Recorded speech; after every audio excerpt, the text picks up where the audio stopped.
Auto LPG industry in India has three key requests and expectations from the government this budget.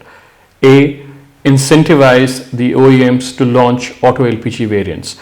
Today, we are providing thousands of crores of subsidies to the OEMs under FAME 1 and FAME 2 funding for electric vehicles, but for auto LPG, none is available. This doesn't really send a very good message across, whereas we would like to send out a message that we care for all clean fuels. LPG today is one of the cleanest automotive fuels available. If you look at Korea doing 4 million tons, Turkey doing almost 4 million tons, and India doing 0.4 million tons, which is just 10% of the volumes in these countries. And these countries have also embarked on electric plants, but they realize that it's an aspirational future, but for today we need some low-hanging fruits. So that's one.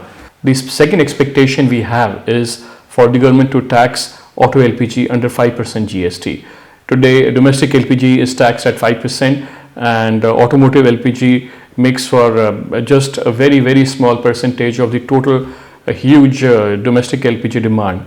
So taxing it under 5% is going to be almost almost a negligible exchequer loss to the government, but at the same time make the fuel very affordable for the masses.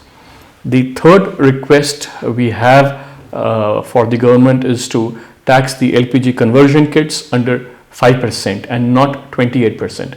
Today, it's probably an anomaly, and we've highlighted that. We've written letters to the finance minister and other ministries on this.